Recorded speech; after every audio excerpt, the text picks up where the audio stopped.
जय जय रघुवीर समर्थ. सकल संत विचार या पेजचे डॉक्टर निखिल कुबडे यांनी जी मला आज कीर्तन सेवेची संधी दिली त्याबद्दल मी त्यांचे मनपूर्वक आभार मानते. आज ही लाईव्ह सेवा ऐकताना माझे बंधू भगिनी, माझे गुरुवर, समकालीन बांधव हे सगळेजण असतील, त्या सर्वांना माझा नमस्कार. आणि गुरुजनांच्या चरणी एकच आशीर्वाद मागते की ही कीर्तन सेवा आणि सदैव ईश्वर कृपा आणि गुरुकृपा यांची देण माझ्यावर राहो. तर आजच्या कीर्तन सेवेला केवळ 1 तासांचा वेळ आहे, त्यामुळे 1 तासामध्ये जेवढं शक्य होईल तेवढं सांगण्याचा प्रयत्न करेन.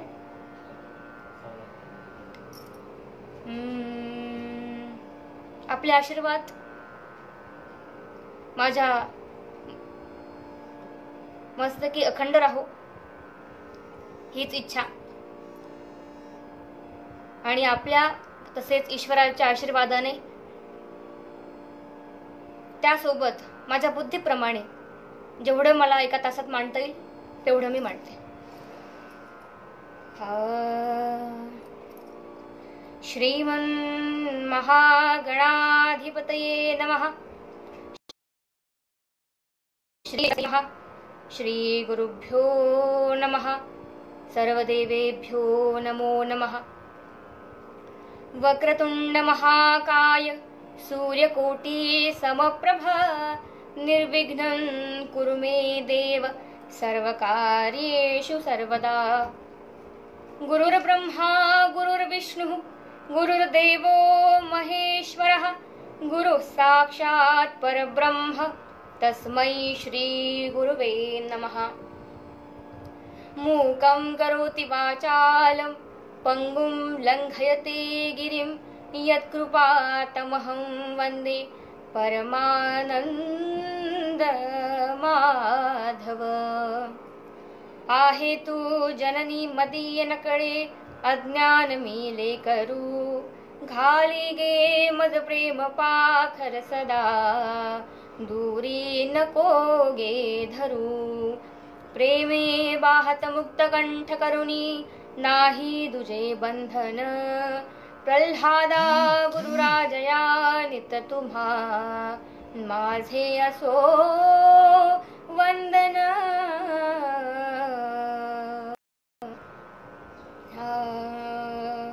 रामा हो जय रामा रामा रामा हो जय रामा रामा. पतित पावना पूर्ण कामा पतित पावना पूर्ण कामा. रामा हो जय रामा रामा रामा हो जय.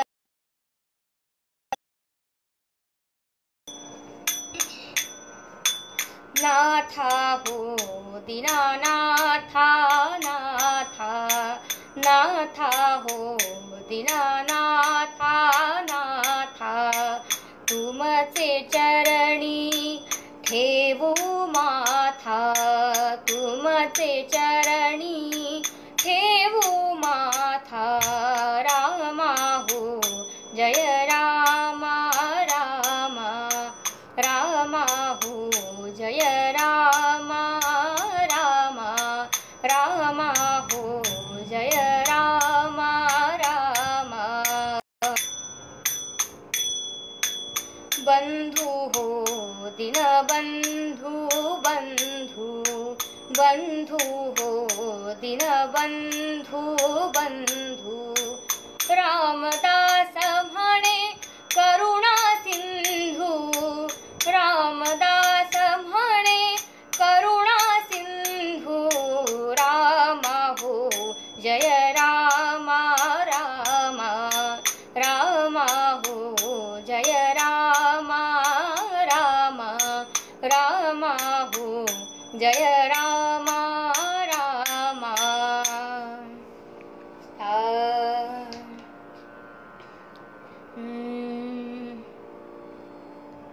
ये सद्गुरु राया कीर्तनी, ये सद्गुरु राया,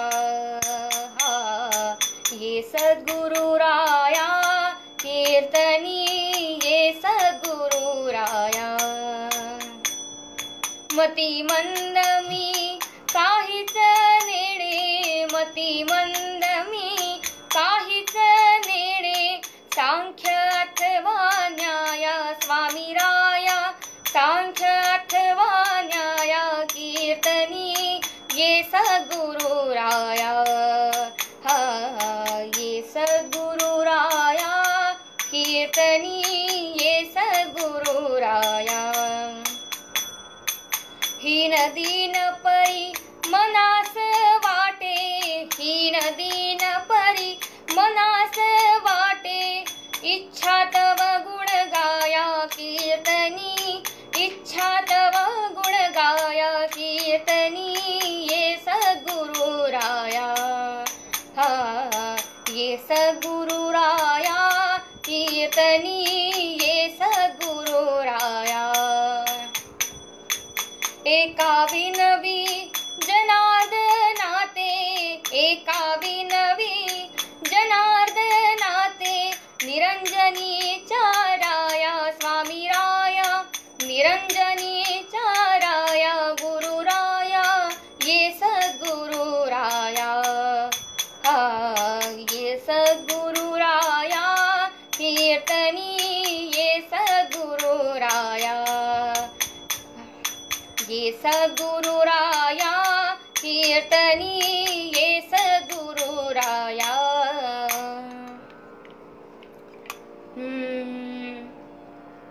कीर्तन प्रथेप्रमाणे 2 मिनिट भजन करूया आणि पूर्वरंगाकडे वळू। माझा आवाज व्यवस्थित येतोय का सर्वांना? आवाज येत असेल तर नक्की सांगा।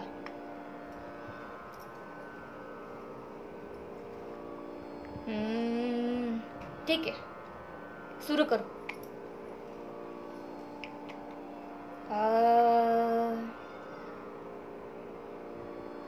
राम राम राम राम राजा राम सीताराम, राम राम राम राम राजा राम सीताराम,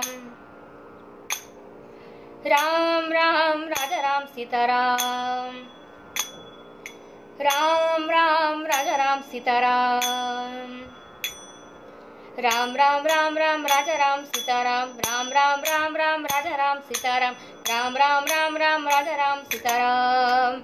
आर्य सनातन वैदिक हिंदू धर्म की जय, भारत माता की जय, राष्ट्रगुरु समर्थ रामदास स्वामी महाराज की जय, छत्रपति शिवाजी महाराज की जय।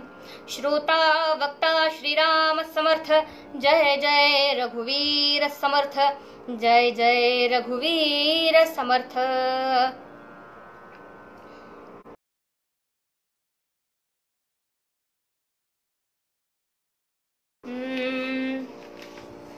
देहे त्यागिता कीर्ती मागे उरावी, देहे त्यागिता कीर्ती मागे उरावी, मना सज्जना हेची क्रिया धरावी, मना सज्जना हेची क्रिया धरावी, मना चंदनांचे परीत्वा झिजावे, परिअंतरी सज्जना निववावे, परिअंतरी सज्जना निववावे, देहे त्यागिता कीर्ती मागे उरावी, देहे त्यागिता कीर्ती मागे उरावी, देहे त्यागिता कीर्ती मागे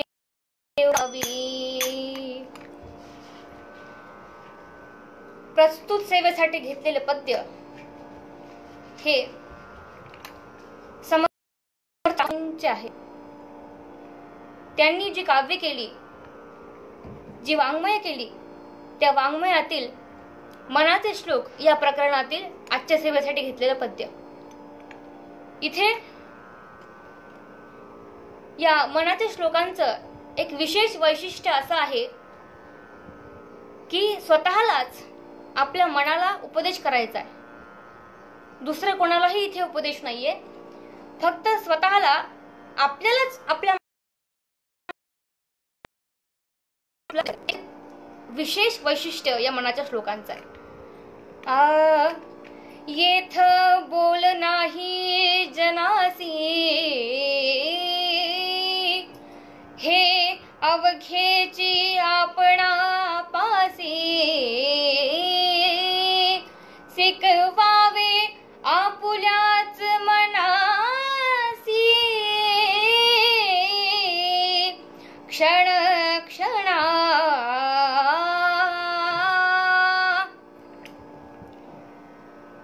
मन एव मनुष्याणाम कारणम बंधमोक्षयोः.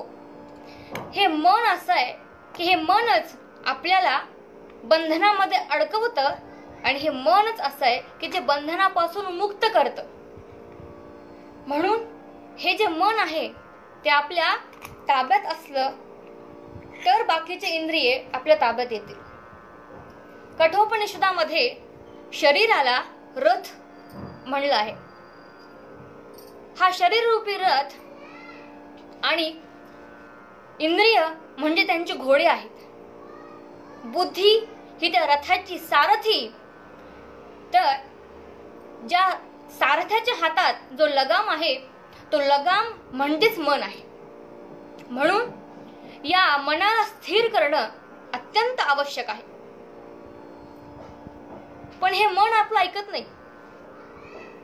तुकडोजी महाराज एकदा म्हणतात, हावऱ्या मन ऐकेना. हे मन हावरट असतं, आपलं ऐकत नाही.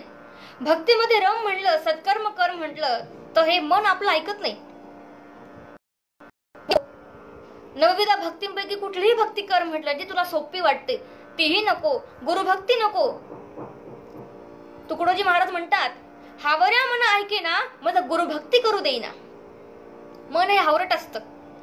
मग ते कुठे रमतं? गुरुभक्तीत रमत नाही. का रमत नाही? गुरुभक्ती केल्याने सायुज्य मुक्ती मिळते, ती नको असते. गुरुभक्ती केल्याने भगवंतापर्यंत जाण्याचा मार्ग प्राप्त होतो, ते नको असतं. एवढंच काय, पण गुरुभक्तीमुळे साक्षात भगवंत प्राप्त होतात, पण तेही नको असतं. मग हे मन रमतं तरी कुठे? ती बघरे मोठी माडी, नेसाया जरीची साडी, हातात रुपेरी काठी, नोकर चाकर पाठी. इथे मन रमतं. मन घोडीत रमतं, गाडीत रमतं, माडीत रमतं, साडीत रमतं, पण गुरुभक्तीत काही मन रमत नाही.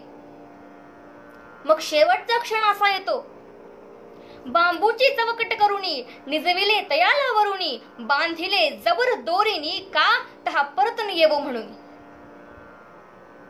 हे असं मन कसले रे काका नाना, हावऱ्या मना ऐकेना. असं हे मनाचे बोल. म्हणून हे मन जर स्थिर केलं, भक्तीमध्ये केलं, तर ते मन आपल्या ताब्यात असेल, स्थिर असेल, तरच आपल्याला मोक्षाचा मार्ग मोकळा होतो. असं हे मन जेव्हा आपल्या ताब्यात येईल तेव्हा या शरीरापासून जी काही कर्म होतील ती सगळी कर्म व्यवस्थित आणि भगवत इच्छेने व्यापून असतील. म्हणून जेव्हा हे पद्य आपण या सेवेसाठी घेतलं, तो सगळा उपदेश मनासाठीच आहे. पण हे पद्य सांगताना समर्थ रामदास स्वामी म्हणतात की देह जेव्हा आपण या देहाचा त्याग करतो म्हणजे मृत्यूनंतर सुद्धा आपली कीर्ती ही अजरामर राहिली पाहिजे. मना तू असं वाग, हा सुंदर उपदेश समर्थ रामदास स्वामींनी आपल्या मनाला दिलेला आहे की मना आयुष्यभर तू असं वाग की तू गेल्यानंतर सुद्धा तुझं हे शरीर, हा शरीर रूपी रथ गेल्यानंतर सुद्धा तुझी कीर्ती अजरामर राहिली पाहिजे, असं तू वाग. आणि दुसऱ्या चरणात सांगतात की आपला हा जो देह आहे तो चंदनाप्रमाणे झिजला पाहिजे. तो चंदनाप्रमाणे झिजवूनच या देहाची कीर्ती अजरामर होऊ शकते. साधू संतांचं जर आपण जीवन बघितलं तर साधू संत आयुष्यभर त्यांच्या आयुष्यात चंदनाप्रमाणे झिजले. त्यामुळेच जेव्हा त्यांनी आपला देह ठेवला त्यानंतर त्यांची कीर्ती वर्धिष्णू झाली. आज 700 वर्ष होऊन गेली. ज्ञानोबांचे अभंग, माऊलींचे अभंग आज अजरामर आहेत, त्यांची कीर्ती अजरामर आहे. आज 400 वर्ष होऊन गेले, पण समर्थ रामदास स्वामी आणि तुकाराम महाराजांचा जन्मदिवस, त्यांची पुण्यतिथी आपण थाटामाटात साजरी करतोच ना. पण गोष्ट अशी आहे की आपल्याला आज आपल्या मुलांचे वाढदिवस त्यांच्या लक्षात आणून द्यावे लागतात. ही सत्य बाब आहे. म्हणून आयुष्यभर असं वागणूक ठेवा, असं वागा की तुम्ही गेल्यानंतर सुद्धा तुमची कीर्ती अजरामर राहिली पाहिजे. या उलट रामायण असू दे, महाभारत असू दे, तेव्हापासून ते अरविंद स्वामी विवेकानंदांपर्यंत या सगळ्यांच्या जीवनामध्ये उत्तरोत्तर उत्कर्ष तर होतच गेला, पण त्यांच्या जीवनामुळे त्यांनी जे कार्य त्यांच्या जीवनात केलं ते प्रेरणा म्हणून आपल्या आयुष्यात सुद्धा महत्वाचं आहे. म्हणूनच या सगळ्या संतांनी रामायणापासून, महाभारतापासून ते स्वामी विवेकानंदांपर्यंत या सगळ्या संतांनी आपल्या जीवनामध्ये जे काही काम केलं त्याचं कारण एकच की त्यांनी आपला देह चंदनाप्रमाणे समाजासाठी झिजवला. तुम्ही या समाजाची काहीतरी देणं लागता या उद्देशाने हा भाव ठेवून जर तुम्ही समाजासाठी काही कार्य केलं तर आणि तरच तुमची कीर्ती किंवा तुमचं कार्य हे महत्वाचं ठरेल किंवा समाजासाठी ते एक उपयुक्त कार्य असेल. म्हणूनच जेव्हा आपण समाजासाठी कार्य करतो तेव्हा त्याची सुरुवात आपल्या घरापासून व्हायला हवी. पत्नी असू दे, पुत्र असू दे, हे तर स्वार्थाची लक्षण आहे, पण त्यांच्यासाठी सुद्धा जो त्याग करू शकत नाही तो या समाजासाठी आणि देशासाठी काय त्याग करू शकेल. म्हणून एक गोष्ट लक्षात ठेवा, जेव्हा केव्हा तुम्हाला काहीतरी करायचंय अशी भावना तुमच्या मनात जागृत होईल तेव्हा निस्वार्थीपणाने ते कर्म करत राहा. पण काही लोक अशी असतात की आता बघा, अशी लोक पण आहेत की त्यांना आपल्या पत्नीसाठी, पुत्रांसाठी सुद्धा काही करायची आवश्यकता वाटत नाही. आता बघा, एक गृहस्थ होते, ते आपल्या पत्नीला म्हणाले मी गावाला जात आहे असं म्हणून ते घराबाहेर पडले. चांगले 1.5-2 मैल अंतर त्यांनी पार केलं, चालतच होते ते. 1.5-2 मैल अंतर पार करून ते गेले आणि अचानक त्यांच्या डोक्यात असा विचार आला की जेव्हा मी घरातून निघालो होतो तेव्हा कंदील जळत होता आणि तो कंदील जळत असताना पाहून पत्नी आळशी, ती काही उठून कंदील विझवणार नाही, पण आता नाईलाज होता, आता करावं काय. म्हणाले घरूनच जो कंदील विझवून निघालो असतो तर बरं झालं असतं, पण आता काय करावे, पर्याय नाही. 1.5-2 मैल अंतर पुन्हा त्यांनी कापलं, घरी आले. कशासाठी? फक्त कंदील विझवण्यासाठी. घरी आले. आता पत्नीला माहिती आहे की आपले पतिदेव तर बाहेर गेलेत गावामध्ये कुठल्या तरी. दार वाजलं गेलं आणि ह्यांनी विचारलं, कोण आहे? तर हे महाशय म्हणाले, अगं मीच आहे. अहो पण तुम्ही गावाला गेला होतात ना? अगं हो, पण 2 मैलांहून परत आलो. बरं थांबा, दार उघडते. नाही नाही, दार उघडायची काही गरज नाही, फक्त जो कंदील जळतोय ना तो फक्त विझव, तेवढंच सांगायला मी आलो. आता पत्नीने कपाळाला हात मारला, म्हणाली, 2 मैल अंतर कापून तुम्ही फक्त हे कंदील विझवण्यास सांगण्यासाठी इथं आलात, पण तुमच्या लक्षात हे आलं का की 2 मैलाहून तुम्ही इकडे आलात. आता हे सांगून झाल्यावर 2 मैल पुन्हा तुम्ही जाणार, मग तुमची चप्पल झिजणार की नाही? तेव्हा ते महाशय म्हणाले, अगं वेडे, आतापर्यंत माझ्यासोबत राहून तुझं जीवन फुकट गेलं, मी चप्पल हातातच घेऊन आलोय म्हणाले. असे हे महाशय, असे जर गृहस्थ असतील तर मला सांगा, हे चप्पल सुद्धा झिजवू शकत नाही तर या देशासाठी, आपल्या समाजासाठी काय चंदनाप्रमाणे झिजणार, काय कार्य करणार? म्हणूनच जेव्हा या समाजासाठी कार्य करायचं असेल तेव्हा चंदनाप्रमाणे झिजवून कार्य करावं. त्यामुळे आपली कीर्ती सुद्धा ही अजरामर राहील. म्हणून समर्थ सांगताना म्हणतात की देहे त्यागिता कीर्ती मागी उरावी, मना सज्जना हेची क्रिया धरावी. आपलं आयुष्य या विराटामध्ये विलीन करणं म्हणजे खरं मनाचं मोठेपण. चंदनाप्रमाणे झिजणं म्हणजे काय, याचा सरळ सरळ अर्थ होतो मनाचं मोठेपण. मन मोठं पाहिजे. ते मन मोठं असलं की हे बाकीच्या गोष्टी आपोआप होतात. या प्रसंगी मला एका हिंदी कवीची फार आठवण येते.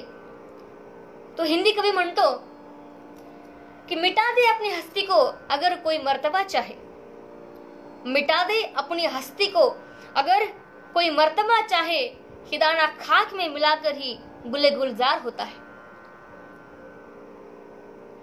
याचा सरळ अर्थ जर आपण मराठीमध्ये पाहिला तर आंब्याची कोय ती मिटून जाते, स्वतः नष्ट होते, पण त्यातून विशाल असं आम्रवृक्ष तयार होतं. आणि म्हणूनच ते जेव्हा विशाल आम्रवृक्ष तयार झाल्यानंतर ती जी सावली देतं, ते असा विचार नाही करत की ह्यांनी माझ्यासाठी काय केलं. किंवा लहान मुलं असतील, त्यांनी मला दगड मारली तर मी त्यांना आंबे देणार नाही, मी त्यांना माझी फळं देणार नाही, मी त्यांना माझी सावली देणार नाही, असा तो विचार करत नाही. वात तेल स्वतः जळतात पण सर्वांना प्रकाश देतात. त्याचप्रमाणे सीमेवरचे जवान, लष्करातील जवान स्वतः मरतात, स्वतः बलिदान करतात आणि आपल्याला सुखात ठेवतात. त्यांचं तिकडे बलिदान होतं, त्यांचं तिकडे निधन होतं, त्यांना मृत्यू येतो, ते वीरगतीच प्राप्त होतात. त्यामुळेच आपण इकडे सुखात राहतो, आपण इथे सुखात नांदतो. म्हणूनच आपणही आपल्या देशासाठी काहीतरी काम केली पाहिजेत, कुठलं तरी कर्तव्य म्हणून किंवा होईना पण काय कर्म केली पाहिजेत. आणि अशी जेव्हा कर्म आपण करूया, आपल्या हातून ते घडतील, तेव्हाच या समाजाचं कल्याण होईल. आणि हा देह यासाठी झिजावा लागतो. जसं मी सांगतेच की कुठलीही मूर्ती घडवायची असेल तर मूर्तिकाराला आधी दगडावर ते घाव घालावे लागतात. दगडाला घाव घातल्याशिवाय त्यातून मूर्तीचा आकार येत नाही, त्या दगडालाही तेवढे कष्ट सोसावे लागतात. हिऱ्यावरही जेव्हा आपण पैलू पाडतो तेव्हा त्या हिऱ्यालाही त्या घावेचे ते कष्ट सोसावे लागतात. त्यातूनच एक सुंदर हिरा बाहेर पडतो, त्यातूनच एक मूर्तिकार, त्या दगडातून एक मूर्तिकार छानशी मूर्ती तयार करू शकतो. त्यामुळेच जर आपणही आपल्या देहाला आत्ता कष्ट दिलेत तर पुढचं आपलं आयुष्य हे खूप चांगलं आणि सुखाचं असणार आहे. जे या मानव धर्मामध्ये हित आहे, जे या मनुष्य देहाचं सार्थक ज्या गोष्टीमध्ये आहे, जे ध्येय आहे, ते ध्येय प्राप्ती ही आताच शांततेच्या काळातच होऊ शकते. जो शांततेच्या काळामध्ये संघर्ष करतो त्याला संघर्षामध्ये जास्त रक्त आटवायची गरज पडत नाही किंवा रक्त सांडायची गरज पडत नाही. म्हणून सतत संघर्ष केला पाहिजे, सतत कर्तव्य केलं पाहिजे आणि आपलं मन मोठं ठेवून या जगासाठी, देशासाठी, या समाजासाठी झिजलं पाहिजे. हेच समर्थ रामदास स्वामी आपल्या पूर्वरंगाच्या या पद्यात सांगतात. आपण पूर्वरंगाचं पद्य घेऊया आणि उत्तरंगाकडे वळूया.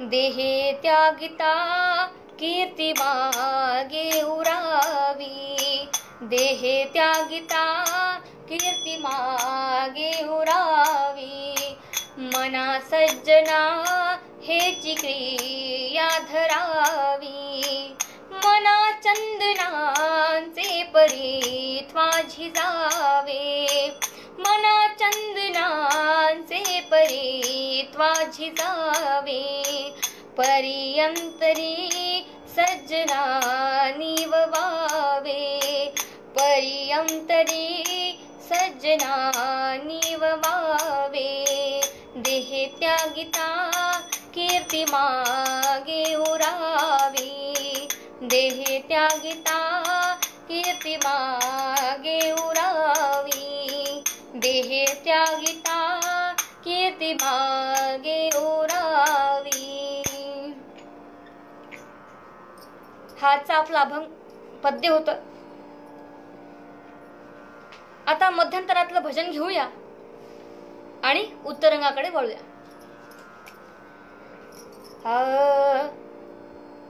पण एक गोष्ट मात्र खरी बर का, की सगळ्यांनी त्यांच्या त्यांच्या घरी मोठ्याने टाळी वाजवत भजन म्हणायचं आहे. मला ऐकायला येईल असं शब्दशः अर्थ घेऊ नका, पण भजन करा. इथे कमेंट मध्ये तुम्ही टाकू शकता, ज्यायोगे मला कळेल की तुम्ही मनातल्या मनात का होईना पण भजन करताय. भजन घेऊया. रघुपती राघव राजा राम, पतित पावन सीताराम, रघुपती राघव राजा राम, पतित पावन सीताराम, रघुपती राघव राजा राम, पतित पावन सीताराम,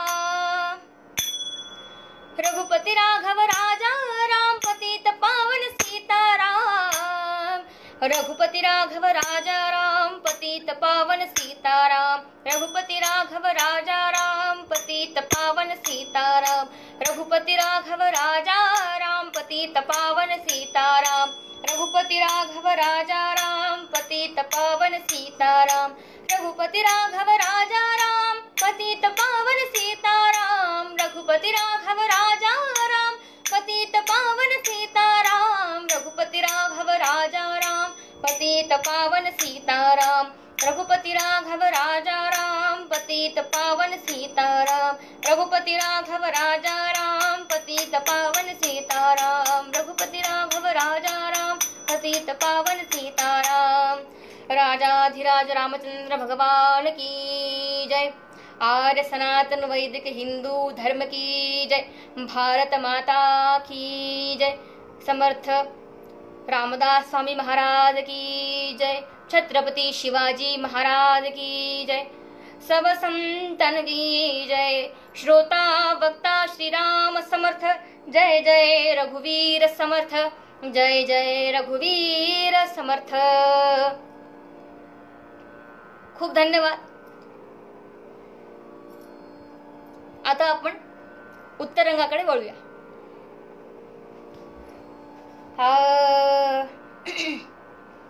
1863 जानेवारी 1863 जानेवारी सूर्यासामोरी संक्रमण करी.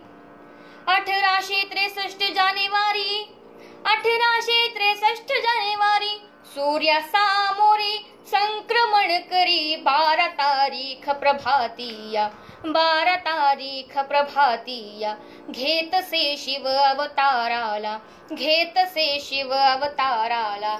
ऐकूया अमृत शिवलीला जी जी जी जी जी जी ऐकूया अमृत शिवलीला जी जी जी जी जी जी.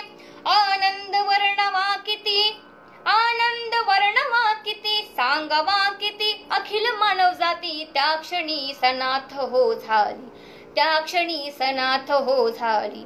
देशाची मान ताठ झाली देशाची मान ताठ झाली.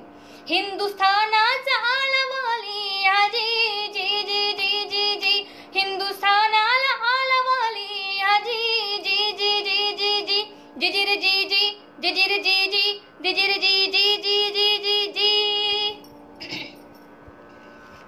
स्वामी विवेकानंदांचा जन्म बंगाल मध्ये कलकत्ता नगरीत 12 जानेवारी 1863 या दिवशी सूर्योदय समयी श्री विश्वनाथ दत्त आणि श्री विश्वनाथ दत्त व भुवनेश्वरी देवी या दाम्पत्याच्या पोटी झाला. त्यावेळी सूर्य मकर राशीमध्ये नुकताच प्रवेश करत होता आणि बंगाली पंचांगानुसार त्यावेळी मकर संक्रांत होती. स्वामी विवेकानंदांच्या अवतरणामुळे त्यांच्या रूपाने एक वैचारिक संक्रमण या देशात घडत होतं. एक वैचारिक तेजस्वी सूर्य होता आणि दुसरा या जगाला प्रकाशित करणारा भौतिक सूर्य होता. स्वामी विवेकानंदांवर त्यांच्या आईवडिलांचे संस्कार हे खूप विलक्षण आहेत. एक दिवस काही पत्रकार मंडळी त्यांच्या घरी आली विश्वनाथ दत्तांना भेटण्यासाठी आणि त्या पत्रकार मंडळींपैकी एका पत्रकाराने या नरेंद्राला म्हणजे स्वामी विवेकानंदांना प्रश्न विचारला, बेटा नरेंद्र, तुला मोठेपणी कोण व्हायचंय? तू काय होणार मोठेपणी? आता या नरेंद्राला बालपणापासूनच टांग्याचं मोठं आकर्षण होतं. त्यामुळे तो टांगेवाला आपल्या हातात चाबूक घेऊन त्या घोडागाडीमध्ये कसा रुबाबदारपणे बसतो,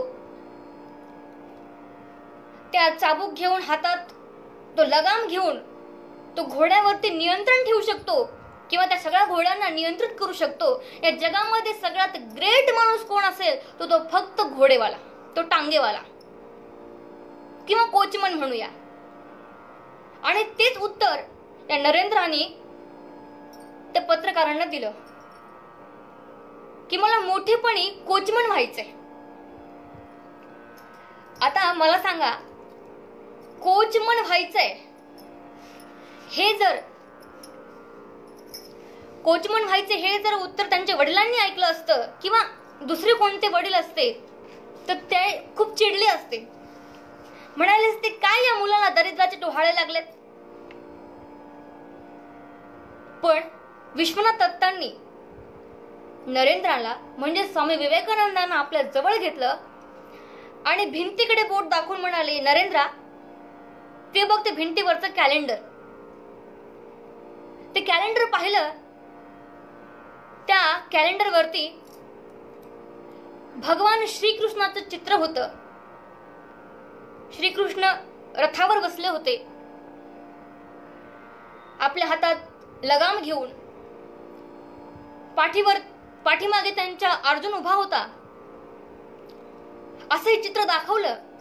आणि विश्वनाथ दत्तांना म्हणाले की नरेंद्रा, तुला जर खरंच कोचमन व्हायचं असेल ना तर निश्चिंत बन, माझी काही हरकत नाही. परंतु बनायचं असेल तर या फोटो मधल्या श्रीकृष्णासारखा बन.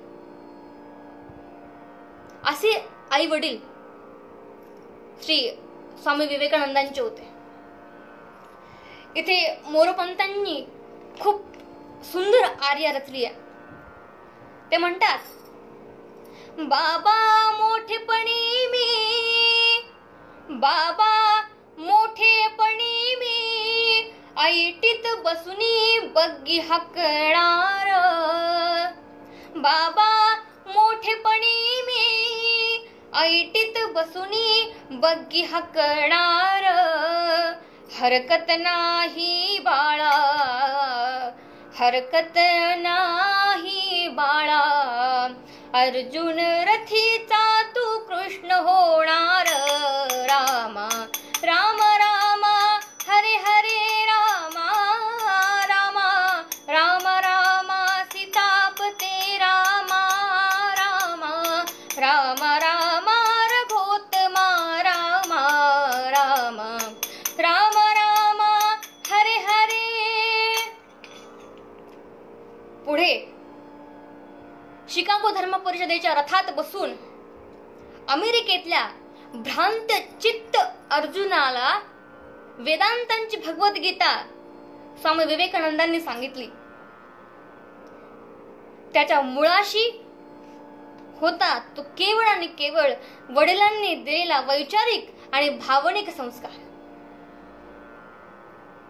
असा हे संस्कार आई वडिलांचे या नरेंद्रांवरती होते. आणि या नरेंद्रालाच एक दिवस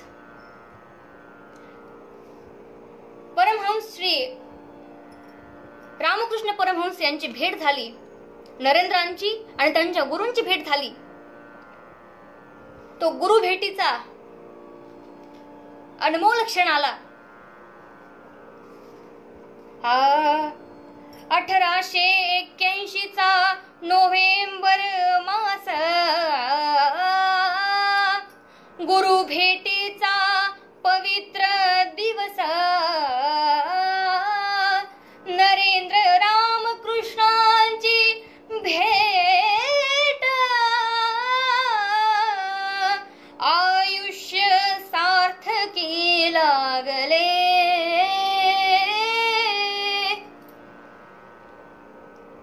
असे आपल्या गुरुदेवांची भेट झाली.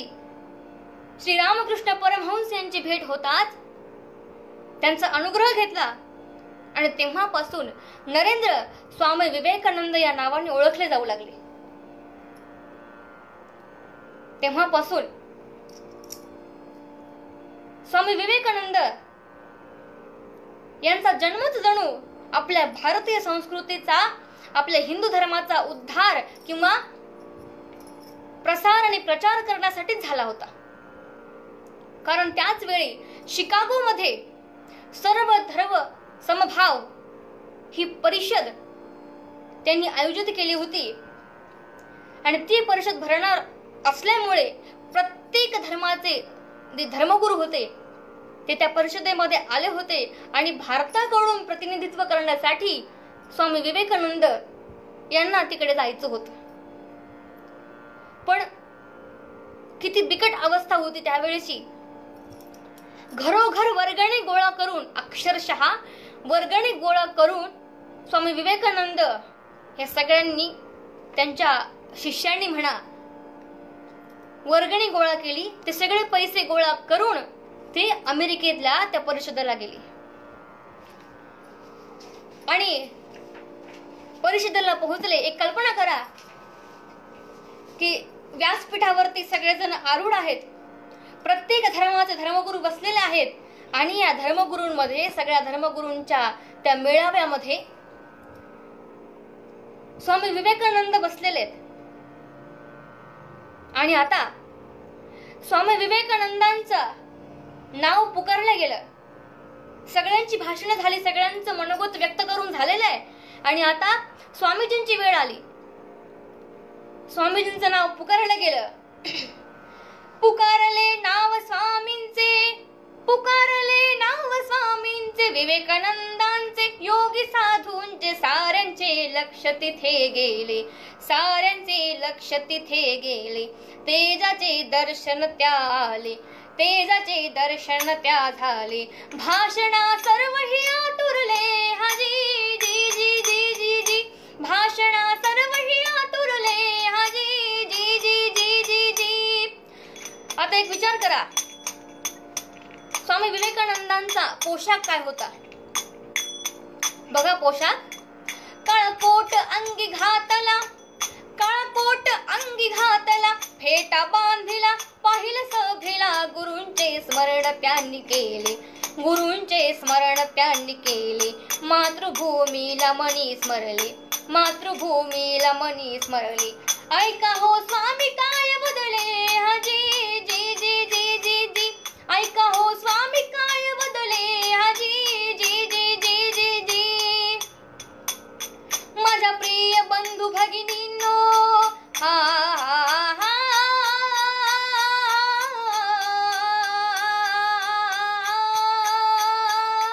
माझ्या प्रिय बंधू भगिनींनो, माझ्या प्रिय बंधू भगिनींनो, विश्ववासियांनो, अमृतपुत्रांनो, हाक ऐकून सभा उठली, हाक ऐकून सभा उठली. खऱ्या प्रेमाची साक्ष पटली, खऱ्या प्रेमाची साक्ष पटली. सभा टाळ्यांनी दुमदुमली, हाजी जी जी जी जी जी. सभा टाळ्यांनी दुमदुमली, हाजी जी जी जी जी जी. जिजिर जी जी, जिजिर जी जी, जिजिर जी जी जी जी जी जी. त्या धर्मपुरुषतेमध्ये स्वामी विवेकानंदांनी माझ्या प्रिय बंधू आणि भगिनींनो असे शब्द उच्चारल्याबरोबर, उद्गारल्याबरोबरच टाळ्यांचा कडकडाट झाला आणि तिथेच या एका वाक्यानेच सगळ्यांचं मन स्वामी विवेकानंदांनी जिंकून घेतलं. त्या परिषदेमध्ये स्वामी विवेकानंदांनी सगळ्या जगाला उद्देशून असं म्हटलंय की आम्ही तुमच्याजवळ बसतो, तुम्ही आम्हाला विज्ञान शिकवा आणि तुम्ही आमच्याजवळ बसा, आम्ही तुम्हाला धर्म शिकवतो.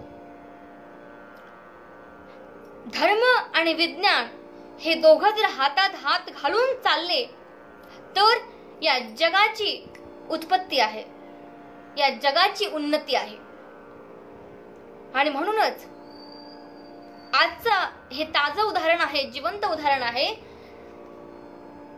की धर्म म्हणजे अध्यात्म आणि विज्ञानाची साथ म्हणजेच हे ऑनलाईन कीर्तन. आजच्या लॉकडाऊनच्या काळामध्ये विज्ञानाची साथ जर अध्यात्माला नसती तर कदाचित हे कीर्तन सेवा, प्रवचन सेवा, कथा, जे काही सत्संग चालतात, जे आत्ता ऑनलाईन चालतायत, ती चालू शकली नसती. आम्ही सेवा देऊ शकलो नसतो आणि तुम्ही सुद्धा घर बसल्या हे ऐकू शकला नसतात. म्हणूनच ही भगवंताचीच कृपा आहे की आजचं आमचं कीर्तन आमचं असू द्या किंवा या पुढची कीर्तन असू द्या, हे सगळे कीर्तन आपल्यापर्यंत पोहोचतायत. याचं कारणच मुळात विज्ञान आहे.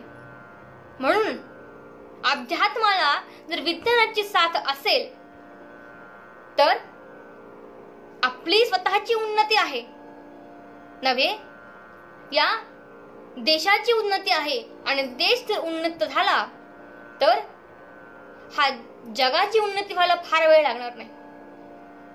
म्हणून आधी स्वतः उन्नती करण्याच्या मार्गाने चालत राहा असं विवेकानंदांनी सांगितलं. स्वामी विवेकानंद म्हणतात की आपली भारतीय संस्कृती जर टिकवायची असेल तर आधी स्वतः त्यासाठी कष्ट घ्यावे लागतील.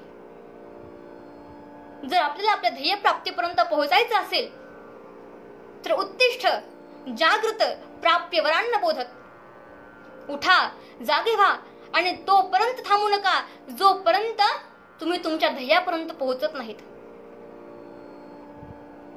म्हणून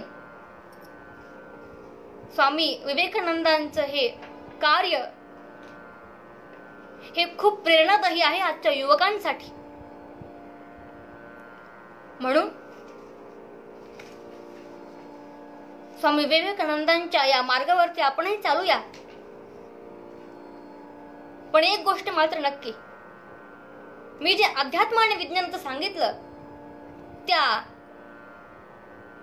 गोष्टींमध्ये विवेकानंदांनी अजून एक सांगितलं होतं त्या परिषदेमध्येच, की जर विज्ञान केवळ स्वतःच उन्नत होत गेला, त्याने अध्यात्माची कास पकडली नाही, तरी जगाचा विनाशाचं कारण हे विज्ञान ठरेल. कारण जिथं विज्ञान संपतं तिथून अध्यात्म सुरू होतं. म्हणून अध्यात्म कधी एकटं नव्हतं, कधी असणार नाही आणि पुढेही अध्यात्म सगळ्यांनाच मार्ग दाखवणार आहे. त्यामुळे आपण अध्यात्माची कास धरूया, पण त्यासोबत आपल्याला विज्ञानाची सुद्धा सोबत हवी. आणि हे करत असताना आपला देह आणि आपलं मन मोठं असायला हवं. आणि आपलं मन मोठं असेल तर हा आपला देह चंदनाप्रमाणे झिजेल. तो कशासाठी? या समाजासाठी, या देशासाठी. आणि एकदा का हा देह आपल्या देशासाठी, या समाजासाठी झिजला तर आपली कीर्ती सुद्धा वर्धिष्णू होत राहील. आणि स्वामी विवेकानंदांप्रमाणेच आपण आपल्या ध्येयापर्यंत पोहोचू शकू. त्यामुळे समर्थ रामदास स्वामींनी जे आपल्याला या पद्यात सांगितलंय की आपल्या देहाचा त्याग झाला तरी सुद्धा तुम्ही खरे कुठे जगलात तर तुमच्या कीर्तीमध्ये तुम्ही जगलात. तुम्ही हे जे आजचं जीवन जगत आहात ते शरीर रूपाने आहे. आपण असं म्हणतो ना, एखादी व्यक्ती चांगली आहे हे तिच्या समोर सांगण्यापेक्षा जर तिच्या माघारी कोणी बोलत असेल तर त्या व्यक्तीमध्ये कुठले तरी चांगले गुण असले पाहिजेत हे समजावं. त्याप्रमाणेच ती व्यक्ती जोपर्यंत जिवंत आहे त्या जिवंतपणामध्ये किंवा त्या व्यक्तीने त्याच्या जीवनामध्ये जर कुठले सत्कार्य केलं असेल तर आणि तरच तिच्या निधनानंतर, तिचा देह ठेवल्यानंतर तिची कीर्ती अजरामर राहील. आता बघा, एक उदाहरण सांगते. आपल्या घरामध्ये कोणी कीर्तन करत असेल, प्रवचन करत असेल किंवा कुठलं एखादं आपण समजूया मोठं हॉस्पिटल बांधले गरिबांसाठी, तर पुढच्या पिढीने काय ओळख त्याची लक्षात घ्यावी. पुढची पिढी काय ओळख सांगणार की हे माझ्या बाबांनी बांधलंय, हे हॉस्पिटल माझ्या आजोबांचं आहे, हे हॉस्पिटल माझ्या पणजोबांनी बांधलंय. आणि आमच्या पणजोबांपासून ही परंपरा सुरू आहे की गरिबांसाठी किंवा जे गरजू लोक आहेत, जे गरजवंत आहेत, त्या सगळ्यांना आम्ही मदत करतो. हे आमच्या पणजोबांपासून चालत आलेलं आहे. इथे तुमची कीर्ती अजरामर होणं याला म्हणतात. असं जे आपण करत राहतो किंवा जे सत्कार्य आपण करत राहतो ते एक मोठ्या ध्येयाच्या दिशेने असलं पाहिजे.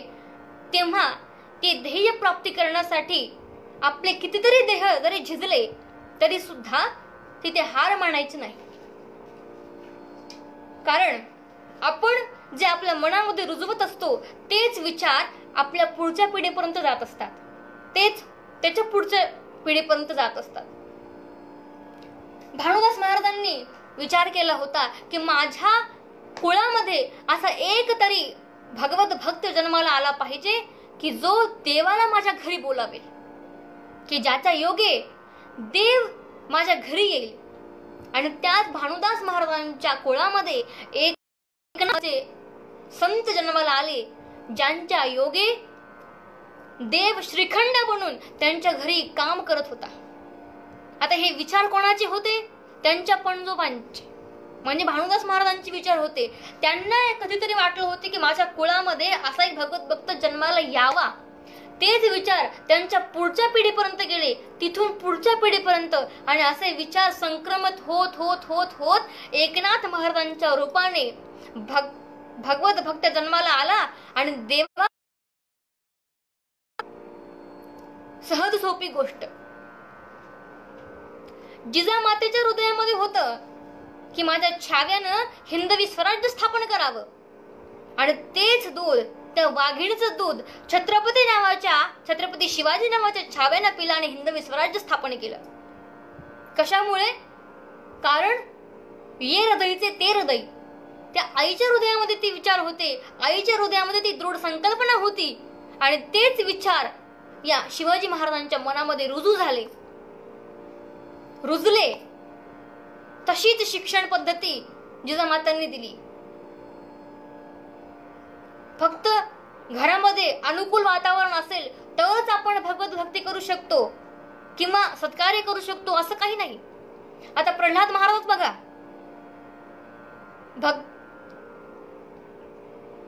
भक्त प्रल्हाद बघा, भक्त प्रल्हादाच्या घरी प्रतिकूल परिस्थिती होती.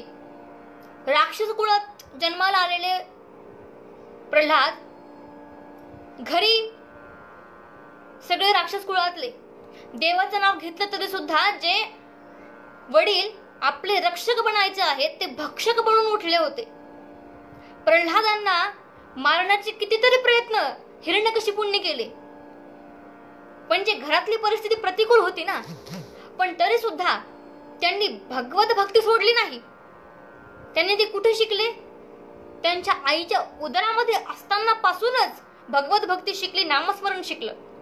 सांगायचा हेतू एवढाच की कुळामध्ये कुणाच्या ना कुणाच्या मनात सत्कार्य करावं किंवा देवाला भेटावं ही इच्छा मनात असेल तर ते विचार, कुठलेही मोठं करण्याचं, कुठलीही मोठी ध्येय प्राप्ती करण्याचे विचार एखाद्याच्या मनात असतील तर ते विचार पुढच्या पिढीपर्यंत संक्रमित होतात. आणि असं होत होत होत एक दिवस असा येतो, एक पिढी अशी येते की त्या पिढीमध्ये भगवत भक्त जन्माला येतो किंवा त्या ध्येय प्राप्तीसाठी जो कारण आहे किंवा आता ध्येय प्राप्ती होणार असा एक पुत्र किंवा कुळी कन्या पुत्र होती, जे सात्विक कन्याच्या रूपाने, पुत्राच्या रूपाने तुमच्या कुळामध्ये जन्माला येतो. म्हणून आपली ही जी भगवत सेवा आहे किंवा समाजासाठी जी लोकसेवा आहे, देशसेवा, ही सुद्धा भगवंताच्या चरणी अर्पण होते. म्हणून या सगळ्यासाठी काय आवश्यक आहे तर देह झिजवणं आवश्यक आहे. ते म्हणतात ना, देह कष्टविती परोपकारे, त्याचप्रमाणे देह झिजवावा, गरजूंना मदत करावी, गोरगरिबांना मदत करावी. पण एक गोष्ट मात्र नक्की आहे की आपण जे पुण्य केलं, आपण जे मदत केली ती लक्षात ठेवली नाही पाहिजे. पुण्य कधीही लक्षात ठेवू नये, पाप मात्र लक्षात ठेवावं. आणि म्हणूनच अशी ही सत्कार्याची जाणीव झाली तर लगेच ती आपण ती कृतीमध्ये उतरवायला पाहिजे. अब्दुल कलाम म्हणतात की तुम्हाला जर कुठलं सत्कार्य करायचं असेल तर त्याआधी विचार करा, आणि विचार करायचे असतील तर त्याआधी स्वप्न बघा. कारण स्वप्न हे विचारांमध्ये रूपांतरित होतात आणि विचार कृतीमध्ये रूपांतरित होतात. म्हणून आपण या देशसेवेच्या कार्यासाठी आपल्या शक्तीप्रमाणे दान, धर्म, सत्कार्य करूया. आणि समर्थ रामदास स्वामींनी आज जो आपल्याला सेवेसाठी जे पद्य सांगितलं आहे त्या पद्याचा एकदा विचार करूया. देहे त्यागिता कीर्ती मागे उरावी, देहे त्यागिता कीर्ती मागे उरावी, मना सज्जना हेची क्रिया धरावी, मना चंदनांचे परी झिजावे, परियंतरी सज्जना निववावे, देहे त्यागिता कीर्ती मागे उरावी, देहे त्यागिता कीर्ती मागे उरावी. आता सगळ्या संतांनी आपल्या समाजासाठी जे मागणं मागितलंय ते मागणं मागूया आणि आपल्या आजच्या कीर्तन सेवेला पूर्ण विराम देऊया.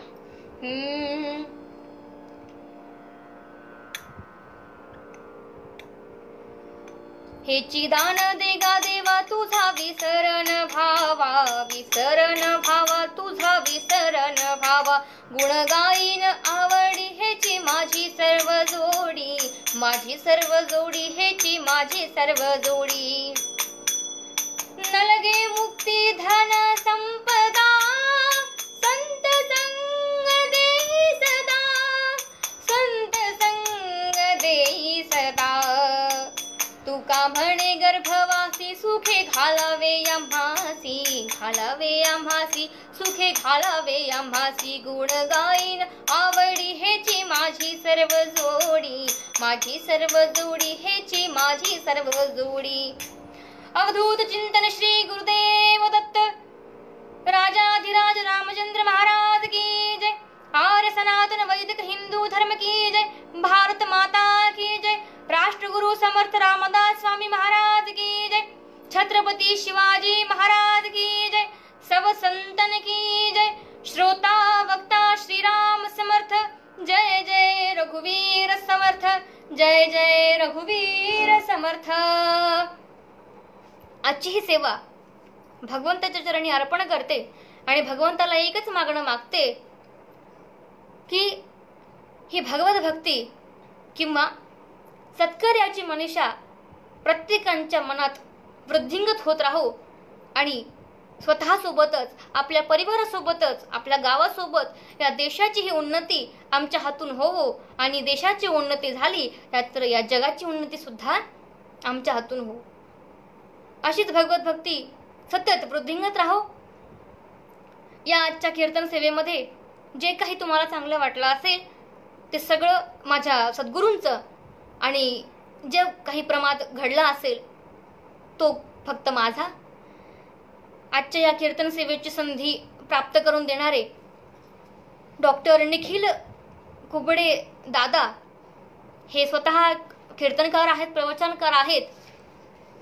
त्यांनी सुद्धा आता ते सुद्धा वयाने मोठे आहेत. जे कोणी माझे बांधव असतील किंवा गुरुजन असतील, जे कोणी हे पाहत असतील, वयाने सगळे मोठे आहेत, तेव्हा या लेकराची काही प्रमाद घडला असेल तर तो पोटात घालून मला क्षमा करा. आजची कीर्तन सेवाची संधी दिल्याबद्दल मी सकल संत विचार या पेजचे जे आयोजक आहेत, ज्यांनी हे निर्माते या पेजचे निर्माते आहेत, त्यांना मी खूप धन्यवाद देते. आणि एक सांगू इच्छिते की या लॉकडाऊनच्या काळामध्ये तुम्ही जे हे उपक्रम चालविला आहे तो खरंच खूप प्रशंसनीय आहे, उल्लेखनीय आहे. उद्याची कीर्तन सेवा सुद्धा, उद्याची प्रवचन सेवा श्री काठोळे गुरुजी यांची सगळ्यांनी अवश्य याचा लाभ घ्यावा. अगदी अनुभवशील असं तुम्हाला उद्याचं प्रवचन ऐकायला मिळेल. त्यामुळे माझा आजचा अनुभव जरी कमी असला तरी उद्याचा अनुभव तुम्हाला खरंच लक्षात येईल आणि अनुभवाच्या वाणीतून जे काही ऐकायला मिळतं ते खरंच खूप श्रवणीय असतं. त्याचा आनंद आपण घेतला पाहिजे, त्याचा लाभ आपण घेतला पाहिजे. म्हणून आज जर तुम्ही मला भरभरून प्रतिसाद दिलात, आशीर्वाद दिलात, शुभेच्छा दिलात, तशाप्रमाणेच उद्या किंवा ह्यापेक्षाही जास्त उद्याच्या प्रवचनासाठी तुम्ही द्याल अशी मी आशा करते आणि आजच्या या कीर्तन सेवेला पूर्ण विराम देते. जय जय रघुवीर समर्थ, जय जय रघुवीर समर्थ, जय जय रघुवीर समर्थ.